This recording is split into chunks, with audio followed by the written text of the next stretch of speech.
Sa gitna ng malamig at mahangin na lungsod ng Baguio, sa kahabaan ng Leonard Wood Road, nakatayo ang isang lumang bahay na kulay puti. Eleganting tignan, pero sa likod ng mga lumang kahoy nito ay mga kwento ng sakit, pighati at kababalaghan. Ito ang Laperal House. Si Ella, isang vlogger na mahilig sa paranormal exploration, ay nagdesisyong puntahan ang Laperal House para sa kanyang Spirits of the North Halloween Special. Kasama niya ang kanyang team. Si Marco ang cameraman, si Trish EMF handler, at si Neil isang medium. Pagdating nila sa harap ng bahay, tila napahinto si Neil at kinilabutan. May mabigat, may umaaligid, parang ayaw taong papasukin. Perfect! The scarier the better, sagot naman ni Ella. Pagpasok nila, bumalot agad ang lamig at katahimikan. Ang mga sahig ay lumalangit-ngit sa bawat hakbang. Sa itaas ng hagdan, tila may matang nakasilip mula sa silid. Habang nagse-setup, nagsimulang magwala ang EMF reader ni Trish. May activity dito. Malakas. Hindi lang isa, marami sila. At may isa, galit. Dagdag pa ni Neil. Sa silid aklatan, natagpuan nila ang lumang journal ni Don Roberto Laperal. Nagsimulang magbasa si Ella. Oktubre 3, 1945, hindi ko na matiis. Ang bangungot ay araw-araw na sumasagi sa aming bahay. Ang asawa ko, si Doña Adela, ay hindi na umiimik. At si Maria, siya'y wala na. Pero naririto pa rin ang kanyang tinig. Lumabas na ang bahay ay ginawang torture site ng mga Hapones noong panahon ng digmaan. Maraming babae ang ginahasa, pinahirapan at pinatay. At ang kanilang kaluluwa ay naiwan. Habang kinukunan ng footage si Marco sa hallway, may bumagsak na ilaw fixture.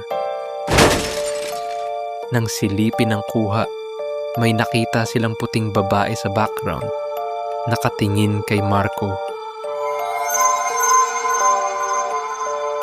Si Marco ay nagsimulang magsuka at sinabing may humawak sa kanyang leeg. May marka ito sa kanyang balat, tila kuko. Nagdesisyon si Neil na gumawa ng cleansing ritual. Ngunit habang ginagawa ito, may biglang pumasok na malamig na hangin at pumutok ang lahat ng ilaw. Trish, Neil, asan kayo? Pagsigaw ni Ella. Sa attic, nakita ni Ella ang isang lumang manika at larawan ng batang babae. Maya-maya ay nagsara ang pinto sa likod niya. Sa salamin, nakita niyang may batang babaeng nakasuot ng puting bestida. Umiiyak. Nandito ako. Ayaw nilang malaman ang totoo. Ipinakita ni Maria ang totoong nangyari. Siya'y pinatay ng sariling ama dahil sa kahihiyan. Matapos malaman ng mga Hapones na siya'y buntis sa isa sa kanila. Sa kalagitnaan ng pag-uusap kay Maria, may lumitaw na mas malaking anino. Si Don Roberto mismo. Galit at ayaw palabasin ang kanyang sikreto. Nagkaroon ng tensyon sa pagitan ng espiritu at ni Neil na sa huling sandali ay nagsakripisyo para makalabas ang tatlo. Ilabas niyo si Maria. Dalhin niyo siya sa liwanag. Nakabalik sina Ella, Marco at Trish sa labas. Ang footage nila ay nagpakita ng mga multo. Malinaw, hindi edited. Nagdesisyon si Ella na huwag ilabas ang vlog. Sa halip, ipinabless ang bahay at nagpatayo ng maliit na altar sa labas. Ngunit, sa huling eksena, habang inaayos ang mga gamit, muling lumitaw sa screen ang batang si Maria.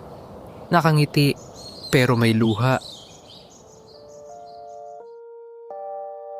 Hindi lahat ng multo ay masama, pero hindi lahat ng kwento ay dapat buksan. Kung ikaw ay may kwentong katulad nito, ipadala lang sa Ulap Noir, sapagkat sa bawat ulap may aninong nagmamasid. Huwag kang matulog agad, baka naririto na siya sa likod mo. Subscribe for more true Pinoy horror stories tuwing gabi sa ilalim ng ulap.